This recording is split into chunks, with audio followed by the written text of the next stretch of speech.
গরুর মাংসের আচার দেখলেই জিভে জল আসতে বাধ্য। সুস্বাদু এই আচারের চাহিদা দিনকে দিন হু হু করে বাড়ছে। বাজার থেকে ভালো মানের মাংস কিনে তা থেকে হাড় চর্বি বাদ দিয়ে পরিষ্কার পানিতে ধুয়ে প্রথমে সিদ্ধ করে নেওয়া হয়। এরপর হরেক রকমের মশলা ব্যবহার করে তৈরি করা হয় সুস্বাদু গরুর মাংসের আচার।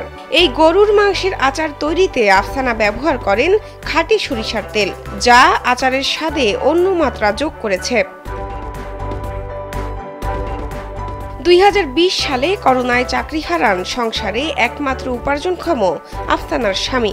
দিশেহারা অবস্থায় স্বামীর পরামর্শে আচারের ব্যবসা শুরু করার সিদ্ধান্ত নেন। তবে ব্যবসা করার জন্য পুঁজি ছিল না হাতে।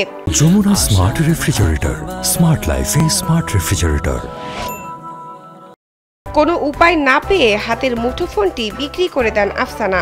মুঠোফোন বিক্রির 4,500 টাকা আর হাতে থাকা 500 টাকা সহ মোট 5,000 টাকা পুঁজি নিয়ে আফসানার ব্যবসা শুরু হয়। আচার তৈরি করে আচারি ফুড নামে অনলাইন পেজ খোলেন এবং ব্যাপক সাড়া পান।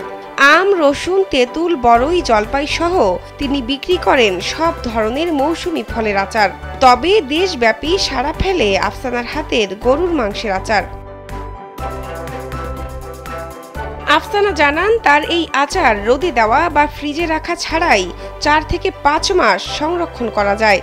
বগুড়া শহরের সেউজগাড়ি এলাকার বাসিন্দা আফসানা জানান, তার হাতের এই গরুর মাংসের আচার দেশের সীমানা ছাড়িয়ে ছড়িয়ে পড়েছে বিদেশেও। সম্প্রতি দুবাইতেও নাকি গেছে তার এই আচার। গরুর মাংসের আচার হয় এটা আসলে অনেকে জানেই না, যে গরুর মাংসের আচার এটা আবার কিভাবে সম্ভব। তো আমরা গরুর মাংসের আচারটা গরুর মাংসের আচারটা খেতে খুবই সুস্বাদু এবং খুব মজাদার। আফসানা আরও জানান, সারা মাস জুড়ে 1000 কেজিরও বেশি গরুর মাংসের আচার বিক্রি করেন তিনি। নিজের সাথে তিনি স্বনির্ভর করেছেন এলাকার আরও 3 নারীকে। তিনি জানান, সহযোগিতা পেলে বড় আকারে আচারের কারখানা করার ইচ্ছা তার। শাহনাজ পারভিন, কালবেলা।